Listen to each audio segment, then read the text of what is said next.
Thank you, Madam Speaker. We're all kind of guilty of it. I'm a little bit addicted to my phone. I readily admit when I get up in the morning, I have to resist the urge to just sort of look at the phone and look at, how the socials are going. It's part of our lives as politicians. But I think the point is we, as self-controlled adults, can't control our own behaviour on social media, then what hope does a 10-year-old have? What hope does a 12-year-old have to self-regulate their behaviour on social media? I want to congratulate the Minns government as well as the South Australian government on hosting this social media summit. On the first day, and many of you were here at the summit, the charts from the first keynote speaker, Professor Jean Tweng from the University of San Diego, were just shocking. The data that she had analysed on the mental health harm done to young people as a result of social media, and other speakers have mentioned this.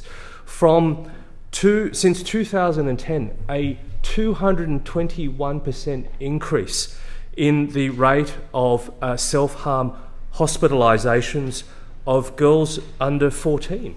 And the slides just kept coming. Major depressive episodes in the US from 2006, it was about 8%, down up to, in 2022, it was up to 20%, so more than a doubling. Social media and depression. Now, this was about how many hours you spend on social media, a study of UK 14-year-olds. If it was none at all, it was about 10%. If it was about 1 to 2 hours, it rose to about 16%. But if it was 5 hours plus, it went all the way up to almost 40%.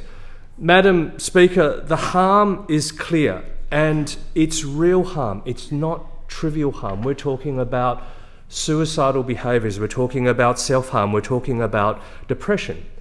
And this is the established harm. We haven't yet gone into the unknown harm. Who knows the long-term effect that this has on a young person's self-esteem and how that affects their long-term development trajectory? Nobody knows that yet. And what about the opportunity cost of social media? As a young person spends most of their time on social media, the opportunity cost of everything that they have missed out on. There's due to be more study done on that. At the same time as this tremendous harm has been occurring to our young people, to our kids, the wealth generated by the social media giants is just staggering. So Meta made a profit of $134 billion in 2023. And the majority owner, the founder of Meta, Mark Zuckerberg, his wealth reached $206 billion in 2024.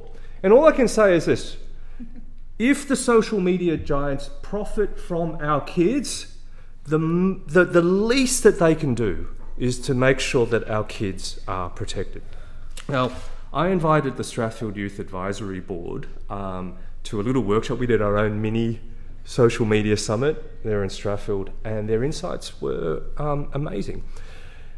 One of the insights was that, yep, there are some good things about social media. Without social media, we would never have encountered Rontent in this, in this place. Our lives would be poorer for that. But they did mention positives from it. The ability to connect with people you otherwise wouldn't connect to. The connection element was okay. The chatting element was okay. What they said was the most damaging was the reels. It's the short-term, it's the short-form content that's driven by the algorithms that was the addictive part. So their suggestion was that if you could turn off the short-term reels and leave on the chatting function, the communication function, that would do a lot to help the harm, to address the harm of social media.